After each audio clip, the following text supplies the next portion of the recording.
Hey everyone, before I get started, I just want to remind you that if you like my content, hit that like button, subscribe to my channel, and then join the Militia Man and Crew Patreon community by clicking the link in the caption.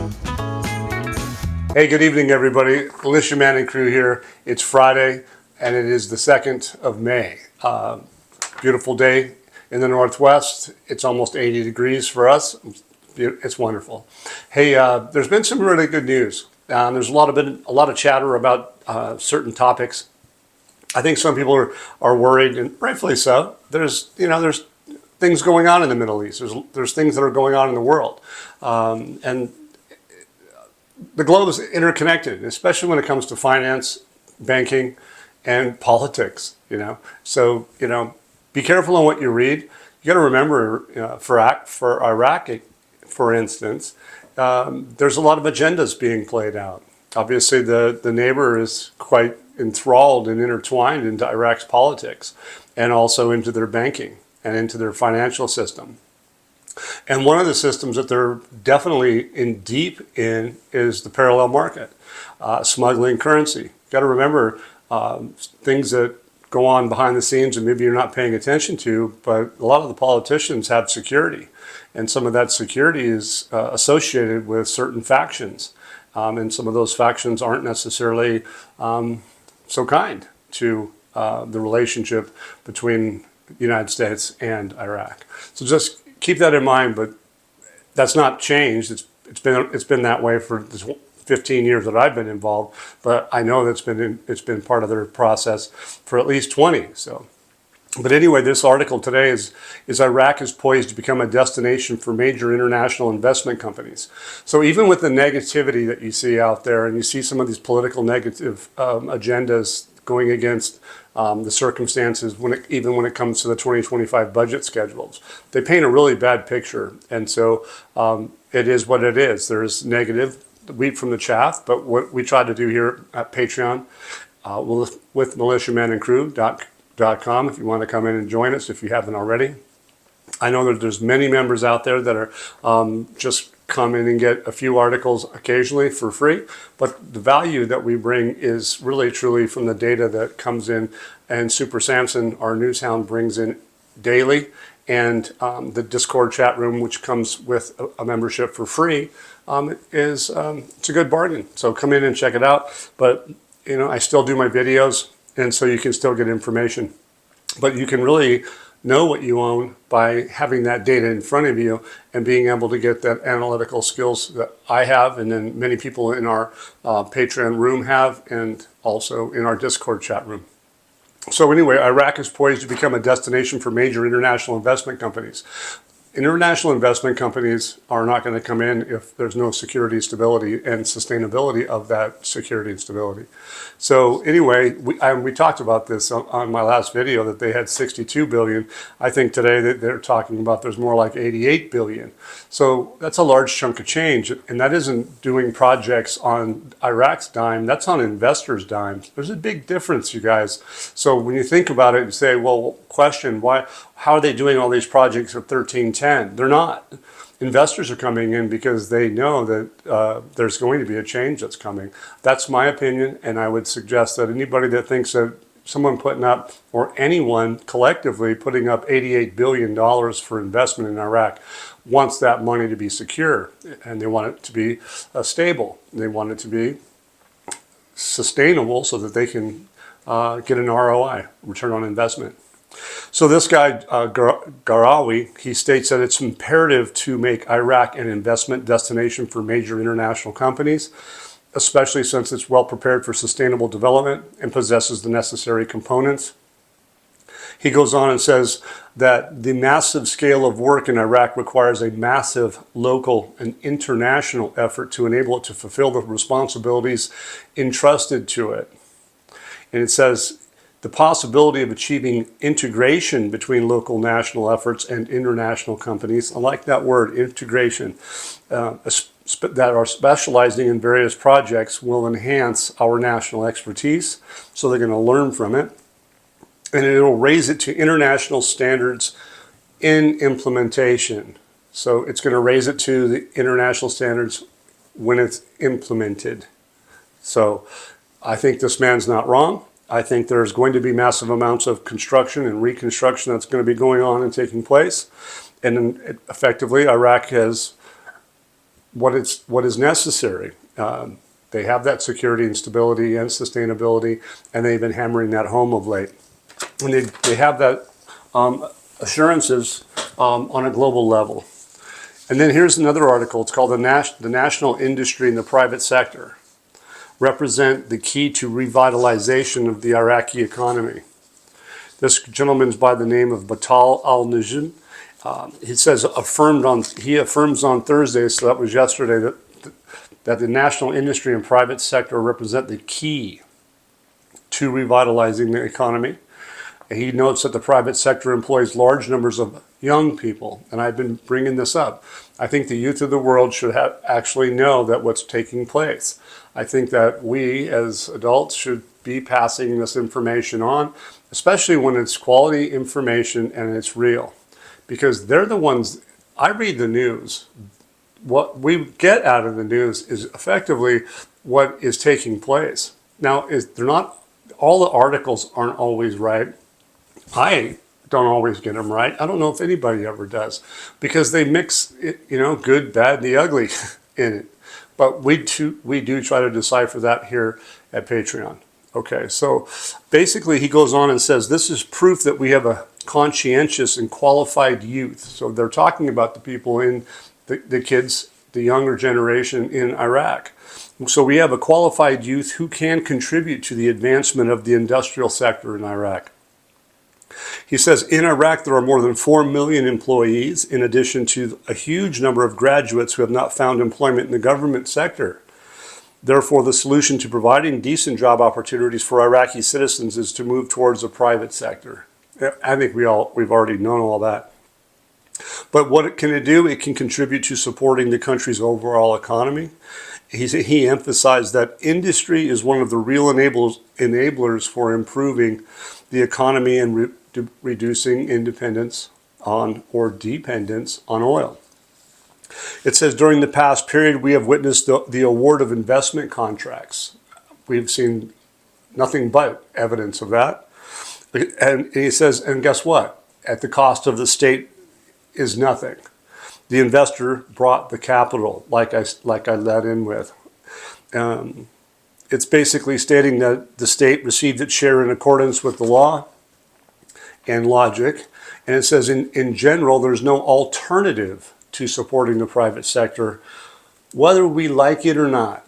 So Iraq is basically admitting that at this stage of the game, they have no choice in the matter, and they have no alternative to supporting the private sector, whether they like it or not.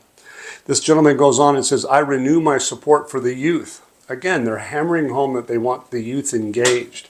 And I think that's why I'm saying this. Even in the United States, the younger generation here, they don't have a clue that investment opportunity is out there. Whether it's in technology, whether it's in the cryptocurrency realm, or whether it's in currency. But you can see that why a lot of us, adults, elderly, have taken this investment seriously. How we've studied it for the last 10, 20 years, or even a few years. Not everybody's been involved for that long. But ultimately, we're seeing it grow, and we're seeing evidence of that. And we're seeing people realize that the new technologies, new digital currencies are a wave of the future. And the new technologies behind those cross-border payments is really important to share with the youth, because that's going to drive the future. And I really, hope everybody, believes like I do. So anyway, this is a good article. It goes on and talks about basically a promising future for the youth. Seeing that they have the ability to see the writing on the wall, what's taking place. The Development Road Project is going to be a massive endeavor. Next little piece that we've got is Al Sudani sponsors a signing ceremony of energy cooperation agreement and 2 maintenance contracts with the German company Siemens Energy. Look, energy is going to still be part of our future. You're just not going to have just solar or just wind energy or etc. You're going to have the new technologies, and obviously one of those new technologies we talked about. Iraq's got $16 trillion worth of raw materials, natural resources, but they include the likes of thorium and uranium. And there's been a lot of talk about those two items. And one, thorium, for instance, is probably a key player in that cleaner energy. It's cheaper, safer, etc. So, but Siemens energy, electricity, for the new technologies, you need a lot of power. Iraq is a very hot country, needs a lot of power for cooling, primarily, okay? But they also need it to run their businesses. And the new companies that are going to be doing mining extraction, for instance, they're going to be doing industrial cities. To build all this, they're going to need power, and they need to have efficiency. And they're securing that from many countries around the world, and primarily the region. But they have entities from the United States, Europe, and in this particular case, Germany, Siemens Energy. It says a signing of ceremony of the agreement of principles and cooperation in the energy field and the maintenance contracts at these gas and thermal power plants. Like I said, power plants take a lot of energy and they need to have it. But it says that they have a cooperation agreement with the field of energy, and they're in the third phase, and it aims to add about 14,000 megawatts to the national grid. It says Siemens CEO Christian Bruck, and he says that al-Sudani emphasized that the importance of continuing cooperation between Iraq and Germany in the same spirit and seriousness with its new government, which is his government, that Siemens is a key partner for Iraq in the growth of the energy sector, which is the backbone of all development sectors. You're not going to have any of this without having energy, power, and what they need is 24/7 electricity. Okay, it says the need to strengthen its cooperation with the Ministry of Electricity in the areas of maintenance, production, distribution, and transmission. All of these things are going to create jobs. It's unbelievable. So keep that in mind. They got the youth, they've got the education in place. They've been talking about making sure that all the citizens are capable of understanding what's happening, and they also have partners, public and private sector partners. That's what they're doing. And the private sector has already put in about $88 billion. So I'm not too nervous about the fact that this is moving forward. And everybody should understand that the geopolitical side of things can get a little sketchy. Brinkmanship is a big word, but it's not terribly unknown that there's a lot of jostling going on. And media with politics can bring in news, fake news, good quality news, all of that. So deciphering it is tough. So I wish you guys, whoever is worried out there, to stick with what you own, what you stick with what you own and what you know. In an interview with the American media, al-Sudani says Iraq is currently going through its best since the establishment of the Iraqi state. So that was sometime back in the late 40s. So the Prime Minister, Mohammed Shia al-Sudani, is currently going through its best since the establishment of the Iraqi state. He stressed that the stereotype that describes it as a war zone does not reflect the actual reality in the country. Now, that was probably a pretty big deal before he got into office, but it's waned ever since. So it's been over 2 years. The residents of the capital of Baghdad wander until late at night, which is an indicator of safety, stability, and that the country attracted more than, there it is, 88 billion in investments, including contracts. And here again, another big name, British Petroleum. Okay, it says Iraq has become a tourist destination for investors from all over the world, pointing out the influx of tourists to areas such as Hadar, near the Syrian border, and which is an important site for the Christian pilgrimage. And he stresses that the reality is completely different from what is being negatively portrayed. I want to introduce the latest, if he can show his face. I'm not sure he will, but that's Copper. We're babysitting, and he gets along with Wally, and he gets along with Winnie, and he's a good boy, but he's very vocal, and he's a lot like Wally. He's a lot like Wally. So Copper joined us for a second, you guys, but sorry about that loud bark. But anyway, you know what? Family's family, and pets are pets. But hey, the good thing about this is, though, is that security and stability is basically in Iraq, and obviously the money that we talked about in the tens of billions of dollars is only coming in because of that security and stability. And basically the investment environment that Iraq is showing to those that are paying attention and digging into their pocketbooks and their bank accounts are firmly on board with this happening. And it's taking place, even with the sidebar of the negotiations that are going on between Iraq and, not Iraq and Iran, but Iran and the United States. But you guys, I'm going to get to some points that happened on, I think it was on the 28th of April, where Fuad, forgive me, Hussein, Taif Sami, Al-Alaq, they were in Washington. Okay, we don't always get information that comes out like a minute by minute or anything like that. Sometimes we don't get anything out of certain types of conversation because a lot of times there's experts that get some information and they're allowed to talk about it. And so we're going to talk about some of that stuff. But you guys remember that there's a connection between the United States and Iraq. And it comes down to agreements that have been in place for over 20 years. And one of the things that they have done is they moved from the oil for food back in 2023 to the development fund for Iraq.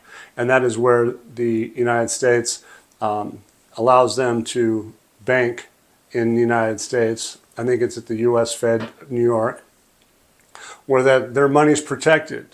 And the United States, by executive order, can sign the agreement again or not sign it. And what happens is if the United States doesn't sign it, Iraq's at risk of losing hundreds of billions of dollars and losing that protection of being sued because Saddam Hussein was so in debt, more so than any other country in the world is my understanding. But anyway, aside from that, keep that in mind. 80%, here's an article, 80% of them are equipped with tracking devices. And what are they talking about? They're talking about tankers, trucks coming across the border. So what they're doing is they're using the newer systems and they're using tracking devices. I'm not going to get into the whole thing, but the bottom line is that they're going to decrease the smuggling, and that's a big amount of income revenue stream that's being lost at the borders. And so you see some of this blowback, not wanting Iraq to go international because the cash cow's drying up, just like the dollar auctions drying up. Smuggling currencies, smuggling oil, everything. And if you read the news, and I posted some of this in Patreon, you got to know who's talking and what's their agenda. There's a lot of influence from the neighbor that doesn't want this to happen, and they want to throw a wrench. They put out fake news. They put out negative news. They make people nervous. They make people scared. They make people have doubt. And obviously, if you look at other sides of the coin of what I just talked about, it's all positive. Again, why? Because, well, we just told you, $88 billion has come across the borders for what?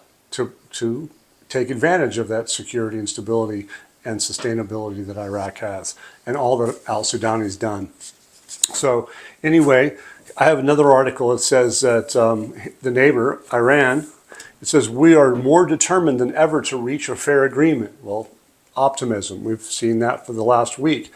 And many different things. Optimism is a big play. Everybody's been hopeful. Well, obviously, with that 88 billion, obviously there's a lot of hope, right? I would say so. Okay, so this gentleman by the name of Al-Masala, Iranian Foreign Minister Abbas Araghchi reiterated his country's commitment more than ever to reaching a fair and balanced agreement, and that's with the United States. It says that the foreign minister explains that there has been no change in Iran's will to reach a negotiated solution. He says, we are more determined than ever to reach a fair and balanced agreement, an agreement that ensures the end of sanctions and builds confidence that Iran's nuclear program will always remain peaceful while ensuring full respect for Iran's rights.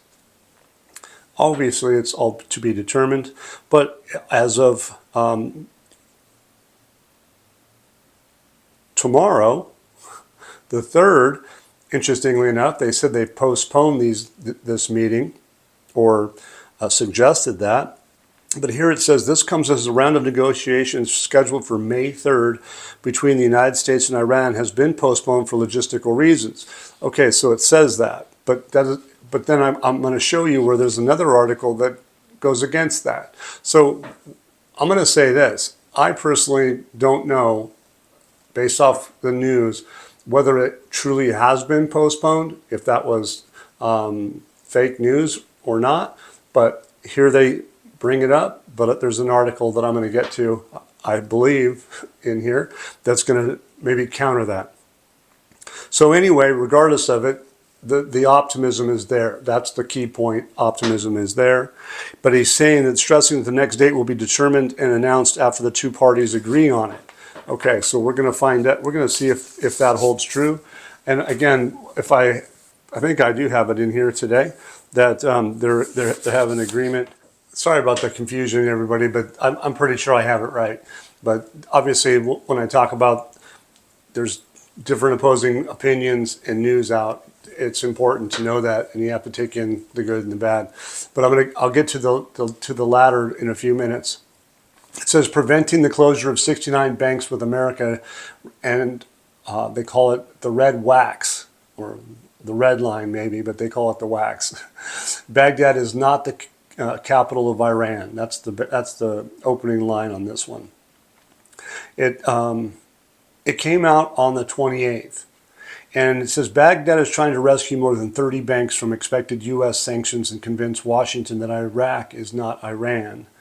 And it says Fuad Hussein on Saturday held negotiations in Washington, which could pave the way for a Sudanese meeting with Trump.